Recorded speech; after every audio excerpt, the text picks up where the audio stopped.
હાલો જય દ્વારકાધીશ મિત્રો, કેમ છો બધા? મજામાં ને? સ્વાગત છે તમારું મારી ચેનલમાં. જો આજે આપણે બનાવવાની છે ઘરે કેક. તો આપણે પહેલી વાર કેક બનાવવાની ટ્રાય કરીએ છીએ ઓરિયો બિસ્કિટમાંથી. કેવી બને છે ચાલો જોઈએ. તો રેસીપીમાં છેલ્લે સુધી બન્યા રહેજો અને વિડીયોમાં નવા હોય તો ચેનલને સબસ્ક્રાઈબ કરવાનું ના ભૂલતા.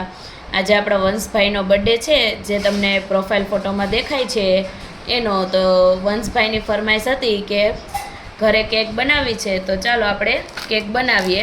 એના માટે આપણે ઓરિયો બિસ્કિટ લઈ લીધા છે. તો સૌથી પહેલાં બધા બિસ્કિટને આ રીતે લઈ લેશું. તમે કોઈ પણ ક્રીમવાળા બિસ્કિટ લઈ શકો છો.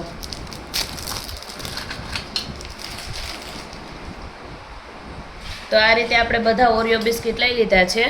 હવે બિસ્કિટમાંથી આપણે અંદરનો જે ક્રીમનો ભાગ છે તેને અલગ કાઢી લેશું એક વાટકામાં. આ રીતે બધા બિસ્કિટમાંથી આપણે જે ક્રીમનો ભાગ છે તેને અલગ કરી દઈશું. આ ક્રીમનો આપણે પાછળથી ઉપયોગ કરશું. આ રીતે આપણે બધા બિસ્કિટની ક્રીમ અલગ કરી લેશું. તો બધા બિસ્કિટમાંથી આપણે આ રીતે ક્રીમનો ભાગ દૂર કરી લીધો છે.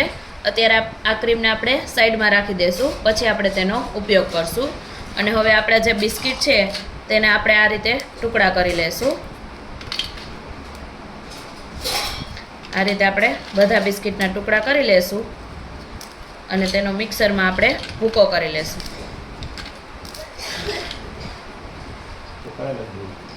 તો બિસ્કિટના આપણે આ રીતે ટુકડા કરી લીધા છે. હવે આપણે તેને મિક્સર જારમાં લઈ લેશું અને તેનો પાવડર બનાવી લેશું.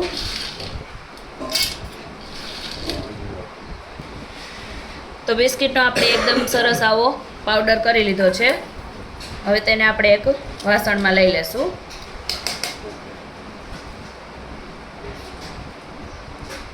હવે આપણે તેમાં થોડોક સુગર પાવડર એડ કરી દઈશું.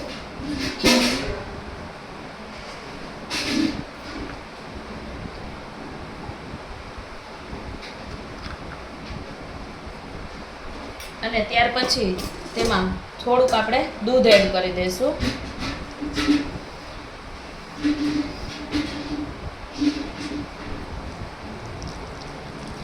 થોડું થોડું આપણે દૂધ એડ કરતા જઈશું અને મિક્સ કરતા જઈશું.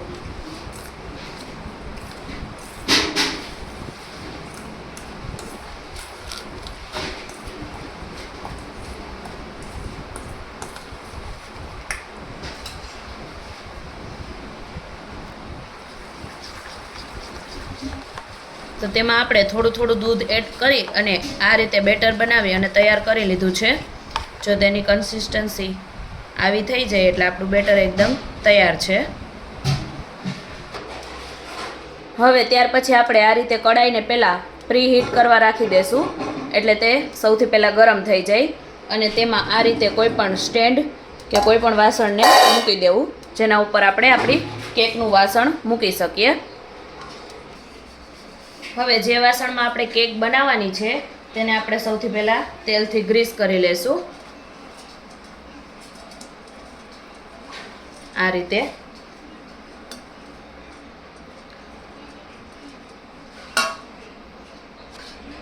હવે આપણે જે બેટર બનાવીને રેડી કર્યું છે તેમાં આપણે બેકિંગ સોડા એડ કરી દઈશું અને એની ઉપર આપણે થોડુંક દૂધ એડ કરી દઈશું અને પછી તેને હલાવીને મિક્સ કરી લેશું. તમે બેકિંગ સોડા ના હોય તો તેની જગ્યાએ ઈનો પણ વાપરી શકો.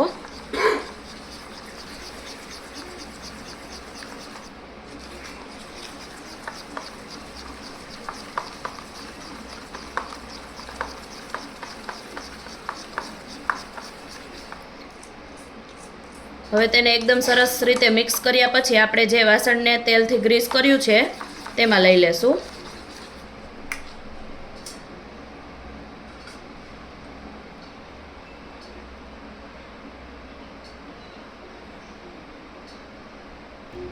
અને ત્યાર પછી તેને આ રીતે 2 થી 3 વાર ઠપઠપાવી લેશું. અને પછી આપણે જે કઢાઈ પ્રીહીટ કરવા મૂકી છે એમાં તેને મૂકી દઈશું અને ઢાંકીને આપણે અડધી કલાક સુધી તેને બેક થવા દેશું. જો હવે કેકને આપણે ઉતારી લીધી છે અને આપણે ચેક કરી લઈએ તો આપણી એકદમ કેક સરસ રીતે પાકી ગઈ છે. હવે આપણે તેને એકદમ ઠંડી પડવા દેશું. તો કેકને આપણે આ રીતે પ્લેટમાં કાઢી લીધી છે અને જો એકદમ સરસ ફૂલાઈ અને આપણો જે બેઝ છે તે તૈયાર થઈ ગયું છે. હવે આપણે જે સાઈડમાં ક્રીમ રાખી હતી એમાં આપણે થોડુંક દૂધ એડ કરી અને તેને એકદમ ક્રીમી બનાવી લેશું. તો ક્રીમમાં આપણે થોડુંક દૂધ એડ કરી દીધું છે અને પછી તેને એકદમ સરસ રીતે આ રીતે હલાવી અને આપણે એકદમ ક્રીમી બનાવી લેશું.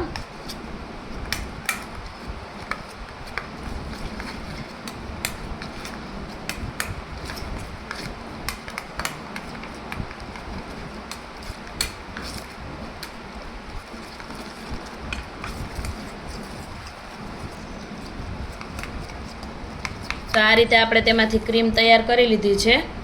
હવે આપણે તેને કેકની ઉપર લગાવી દઈશું. હવે આપણે કેકમાં સૌથી પહેલાં સુગર સિરપ લગાવી દઈશું.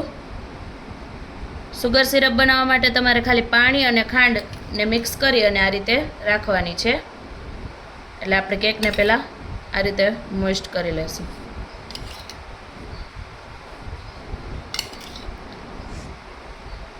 ત્યાર પછી આપણે તેમાં જે ક્રીમ બનાવી છે આપણે જે બિસ્કિટની ક્રીમ તેને લગાવી દઈશું.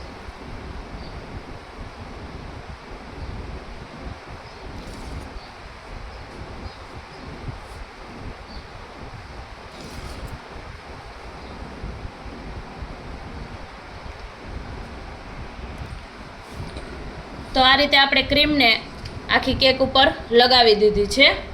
હવે આપણે તેની ઉપર ચોકલેટ સિરપ લગાવવા માટે આ 2 કેડબરી લઈ લીધી છે અને તેને આપણે એક વાટકીમાં કાઢી લેશું. તો કેડબરીના આપણે આ રીતે ટુકડા કરી લીધા છે અને હવે આપણે તેને ગરમ કરી લેશું અને તેનું પણ સિરપ બનાવી લેશું. તો આ રીતે આપણે ચોકલેટમાંથી કેડબરીમાંથી આ રીતે ચોકલેટ સિરપ બનાવી લીધું છે.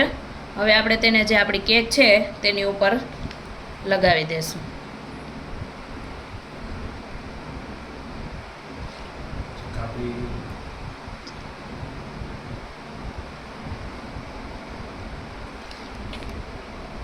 તો આપણે ચોકલેટને આ રીતે લગાવી લીધી છે ચોકલેટ સિરપ. હવે આપણે જે કેક બની હતી એમાંથી થોડુંક આ રીતે આપણે કાઢી લીધું હતું તો તેને આપણે આ રીતે સ્પ્રેડ કરી દઈશું કેકની અંદર.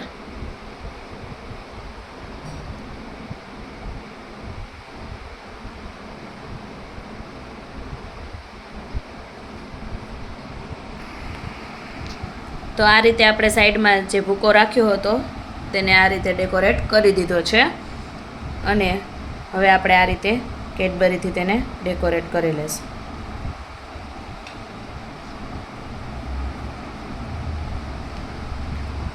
તો તૈયાર છે આપણી ચોકલેટ કેક. તો આપણી ઓરિયો બિસ્કિટની ચોકલેટ કેક બની અને તૈયાર છે.